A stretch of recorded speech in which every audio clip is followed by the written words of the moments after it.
എല്ലാവർക്കും നമസ്കാരം. നമ്മളൊക്കെ നമ്മളുടെ ജീവിതത്തിൽ ഡെയിലി പ്രാർത്ഥിക്കുന്നവരാണ്. എന്നാൽ ഒരു 75% ക്രിസ്ത്യൻസും പെന്തക്കോസ്തുകാരെയും ഒക്കെ എടുത്താൽ ഈ ജീവിതത്തിൽ ഇങ്ങനെ എതിർ പ്രാർത്ഥന ശീലമാക്കിയവരാണ്. എന്ന് വെച്ചാൽ ഒരു വ്യക്തിക്ക് വിരോധമായി ദൈവസന്നിധിയിൽ പ്രാർത്ഥിക്കുക. അതായത് ആ വ്യക്തിയെ ഒന്ന് സന്ദർശിക്കണമേ, ആ വ്യക്തിക്ക് ഒരു അടി കൊടുക്കണമേ, ആ വ്യക്തിയോടൊന്ന് ഒന്ന് പകരം ചോദിക്കണമേ എന്നൊക്കെ പറഞ്ഞുള്ള പ്രാർത്ഥന എതിർ പ്രാർത്ഥനയുടെ വകുപ്പിൽപ്പെടും. ഇനി മറ്റൊരു വിധത്തിൽ പറഞ്ഞാൽ മറ്റുള്ളവരുടെ അസൂയ തോന്നിയിട്ട്, ഇപ്പം ഞാൻ ഒരൊറ്റ എക്സാമ്പിൾ പറയാം. ഒരു അടുത്ത വീട്ടിലെ ഒരു അന്നമ്മച്ചെടുത്തിയുടെ ഒരു മോള് അമേരിക്കയ്ക്ക് പോയി. അപ്പോൾ ഇവിടെ ഇരുന്നുകൊണ്ട് ത്രേസ്യാമ്മച്ചെടുത്തി പ്രാർത്ഥിക്കുന്നു, കർത്താവേ, അവളുടെ മകൾ അമേരിക്കയ്ക്ക് പോയല്ലോ, അതുകൊണ്ട് അവളുടെ മകൾക്ക് പോകാമെങ്കിൽ എന്തുകൊണ്ട് എൻ്റെ മകളെ വിടാത്തു, എൻ്റെ മകളും അമേരിക്കയ്ക്ക് പോകണം. ഈ പ്രാർത്ഥന ഏതിൽപ്പെടും?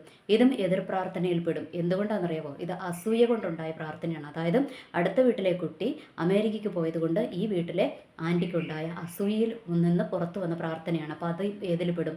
അതും എതിർ പ്രാർത്ഥനയിൽപ്പെടും. പിന്നെ ചിലർ ചുമ്മാ നമ്മുടെ കൂട്ടത്തിൽ ചർച്ച വരുന്ന വ്യക്തികളായിരിക്കും, അല്ലെങ്കിൽ നമ്മുടെ കൂട്ടത്തിൽ ആരാധിക്കുന്ന വ്യക്തികളായിരിക്കും. അപ്പം നമുക്ക് ചിലപ്പോൾ അവരോടൊന്നും ഇഷ്ടമാകത്തില്ല, അല്ലെങ്കിൽ അവരുടെ ഏതെങ്കിലും പ്രവർത്തികളോ വാക്കുകളോ ഇഷ്ടമാകത്തില്ല. അപ്പം നമ്മൾ ഉടനെ പ്രാർത്ഥിക്കും, കർത്താവേ, ഇവിടെ നാളെ തൊട്ട് നമ്മളുടെ ചർച്ചിൽ വരരുത്, അല്ലെങ്കിൽ ഈ ഫാമിലി നമ്മളുടെ ചർച്ചിൽ വരരുത്, അല്ലെങ്കിൽ ഈ ആൾ നമ്മളുടെ ചർച്ചിൽ വരരുതെന്ന് പറഞ്ഞ് പ്രാർത്ഥിക്കും. ഈ പ്രാർത്ഥന ചിലപ്പോൾ പാസ്റ്റർമാരും പ്രാർത്ഥിക്കാം, അച്ഛന്മാരും ഒക്കെ പ്രാർത്ഥിക്കാം. ഈ ഫാമിലി ഇങ്ങോട്ട് വരരുതെന്നൊക്കെ പറഞ്ഞ് പ്രാർത്ഥിക്കും. ഈ പ്രാർത്ഥനകളൊക്കെ ആരാ കേൾക്കുന്നത്? ഇതൊന്നും ദൈവമല്ല കേൾക്കുന്നത്, ഇതൊക്കെ കേൾക്കുന്നത് പിശാചാണ്. അപ്പം പിശാചാണ് ഇതിന്മേൽ പ്രവർത്തിക്കുകയും ചെയ്യുന്നത്. അപ്പോൾ അതുകൊണ്ട് ഇതൊക്കെ എന്തിൽ പെടും? ഇതൊക്കെ എതിർ പ്രാർത്ഥനയിൽ പെടും. അപ്പോൾ ഈ എതിർ പ്രാർത്ഥന ആഭിചാരത്തിന് തുല്യമാണ്. അപ്പോൾ ദൈവത്തിൻ്റെ വചനത്തിലുണ്ട്, നിന്റെ ക്ഷുദ്രപ്രയോഗങ്ങൾ എത്ര പെരുകിയിരുന്നാലും നിന്റെ ആഭിചാരങ്ങൾ എത്ര അധികമായിരുന്നാലും അത് നിനക്ക് തന്നെ നിറവിടിയായി ഭവിക്കാതിരിക്കുകയില്ല. എന്ന് വെച്ചാൽ ഈ ചെയ്യുന്ന ആഭിചാരങ്ങളും ക്ഷുദ്രപ്രയോഗങ്ങളും ഒക്കെ ഒരു ഘട്ടം കഴിഞ്ഞു കഴിയുമ്പോൾ തിരിച്ച് ചെയ്യുന്ന വ്യക്തികളിലേക്ക് തന്നെ മടങ്ങി വരും എന്നാണ് വചനം പറഞ്ഞിരിക്കുന്നത്. അപ്പോൾ അതുപോലെ തന്നെ ഈ എതിർ പ്രാർത്ഥനയും ആഭിചാരത്തിന് തുല്യമായതുകൊണ്ട്, ഈ അസൂയമൊക്കെ ആഭിചാരത്തിന് തുല്യമായതുകൊണ്ട് ഇതൊക്കെ എന്ത് ചെയ്യും? ഒരു ഘട്ടം കഴിഞ്ഞു കഴിയുമ്പോൾ ഈ നടത്തിയ വ്യക്തികളിലേക്ക് തന്നെ തിരിച്ചു വരും. അപ്പോൾ അത് അവർക്ക് തന്നെ ദോഷം ചെയ്യത്തുള്ളൂ. അതുകൊണ്ട് നിങ്ങൾ ഇങ്ങനത്തെ പരിപാടിക്ക് നിൽക്കാതിരിക്കുക. ഒരു വ്യക്തിയെ ദൈവം മാനിക്കണമെന്ന് വിചാരിച്ചാൽ മാനിച്ചിരിക്കും, അവരെ ദൈവം ഉയർത്തണമെന്ന് വിചാരിച്ചാൽ ഉയർത്തിരിക്കും. ഒരു വ്യക്തി ദൈവമാണ് വ്യക്തികളെ സഭയിലാക്കുന്നത്. സഭയിലാക്കി വെച്ചാൽ ദൈവം ആഗ്രഹിക്കുന്ന സമയം വരെ അവർ സഭയിൽ വരികയും ചെയ്യും. അതൊക്കെ ദൈവത്തിൻ്റെ പ്ലാനും പദ്ധതിയാണ്. നിങ്ങൾ എത്ര തലകുത്തി മറിഞ്ഞാലും അതിന് ഓപ്പോസിറ്റ് സംഭവിക്കത്തില്ല. ഇനി നമ്മളിതിനെക്കുറിച്ച് ഇനി വേറൊരു കാര്യം, നമ്മളെപ്പോഴും ഇതിനെക്കുറിച്ചൊക്കെ ജാഗരൂകരായിരിക്കണം. അതായത് നമ്മൾക്കറിയാം, ഈ വഴിയെ കൂടെ പോകുന്നവന് അല്ലെങ്കിൽ എവിടെയെങ്കിലും ഉള്ള ഒരു വ്യക്തിക്കായിരിക്കും ചുമ്മാ നമ്മളോട് ഒരു അസൂയ തോന്നുക, അല്ലെങ്കിൽ നമ്മൾക്കെതിരെ ഇങ്ങനെ എന്തെങ്കിലുമൊക്കെ വിധത്തിൽ എതിർ പ്രാർത്ഥന നടത്തുക. ഇതൊന്നും നമ്മൾ അറിയത്തില്ല, കാരണം അതൊക്കെ അവരുടെ രഹസ്യ പ്രാർത്ഥനകളാണ്. അപ്പോൾ ഇതൊക്കെ നമ്മൾ എന്ത് ചെയ്യുമെന്ന് നിങ്ങളിപ്പം ആലോചിക്കുന്നുണ്ടാകും. അതിനുള്ള ഒരു ഒറ്റ ഉത്തരം ഞാൻ പറഞ്ഞുതരാം. ഞാൻ എൻ്റെ ജീവിതത്തിൽ പ്രാവർത്തികമാക്കുന്നതാണ്. നമ്മൾ എല്ലാ ദിവസവും രാവിലെ എഴുന്നേറ്റിട്ട് എന്ത് ചെയ്യണം? ഈ എതിർ പ്രാർത്ഥനകളെ ശാസിച്ച് പ്രാർത്ഥിക്കണം. അതിനെ നമ്മൾ ക്യാൻസൽ ചെയ്തു വിടണം. അതിന് നമ്മൾ ചെയ്യേണ്ട, ഞാൻ എൻ്റെ ജീവിതത്തിൽ ചെയ്യുന്ന ഒരു പ്രാർത്ഥനയാണ്, നിനക്ക് വിരോധമായി ഉണ്ടാക്കുന്ന യാതൊരു ആയുധവും ഫലിക്കുകയില്ല എന്നുള്ളൊരു വചനമുണ്ട്.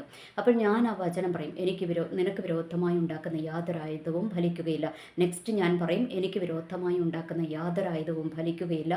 ഇന്ന് നിമിഷം വരെ എനിക്ക് വിരോധമായി നടത്തിയിരിക്കുന്ന സകല എതിർ പ്രാർത്ഥനകൾ, എതിർപവാസങ്ങൾ, എതിർ പ്രവർത്തനങ്ങൾ യേശു ക്രിസ്തുവിൻ്റെ നാമത്താൽ നിഷ്ഫലമാകട്ടെ, നിർവീര്യമാകട്ടെ, തകർന്നു മാറട്ടെ എന്നും ഞാൻ ഡെയിലി പ്രാർത്ഥിക്കാറുണ്ട്. അപ്പോൾ നമ്മൾ ഇങ്ങനെ എല്ലാ ദിവസവും ഈ പ്രാർത്ഥന നമ്മൾ മുടങ്ങാതെ പ്രാർത്ഥിക്കുക. കാരണം നമ്മൾക്കെതിരെ അസൂയയുടെ സ്പിരിറ്റ് അല്ലെങ്കിൽ ഏതെങ്കിലുമൊക്കെ വിധത്തിലുള്ള എതിർ പ്രാർത്ഥനകളൊക്കെ കടന്നു വരാനുള്ള ചാൻസ് ഉണ്ട്.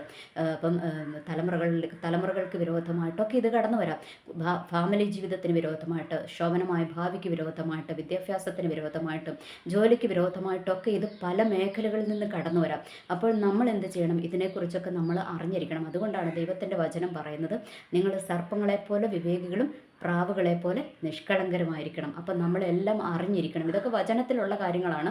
അപ്പം നമ്മൾ എന്ത് ചെയ്യണം? ഇതിനെയൊക്കെ നമ്മൾ പ്രാർത്ഥിക്കണം. നമ്മൾക്കറിയാം, ഈ ദുഷ്ടൻ്റെ ആയുധങ്ങൾ പല വിധത്തിൽ നമ്മൾക്കെതിരെ കടന്നു വരും. അപ്പോൾ അതിനെയൊക്കെ പ്രിവെൻറ്റ് ചെയ്തില്ല എങ്കിൽ അത് നമ്മൾക്ക് കൊള്ളുക തന്നെ ചെയ്യും. അപ്പോൾ ഇതിനെ പ്രിവെൻറ്റ് ചെയ്യുക എന്ന് പറയുന്നത് നമ്മളുടെ പ്രാർത്ഥന ശക്തമാക്കുക. ചുമ്മാ പ്രാർത്ഥിച്ചു പോയാലും പോരാ, നമ്മൾ കാര്യങ്ങളെ അറിഞ്ഞ് തന്നെ നമ്മൾ പ്രാർത്ഥിക്കണം. ഇതുപോലെയുള്ള എതിർ പ്രാർത്ഥനകളെയൊക്കെ ശാസിച്ച് പ്രാർത്ഥിച്ചാൽ ജയം നമ്മളുടെ കൂട്ടത്തിലുണ്ട് എന്നുള്ള കാര്യം നമ്മൾ മറക്കരുത്. ഓക്കെ, എല്ലാവർക്കും നല്ലൊരു ദിവസം ആശംസിക്കുന്നു. നന്ദി, നമസ്കാരം.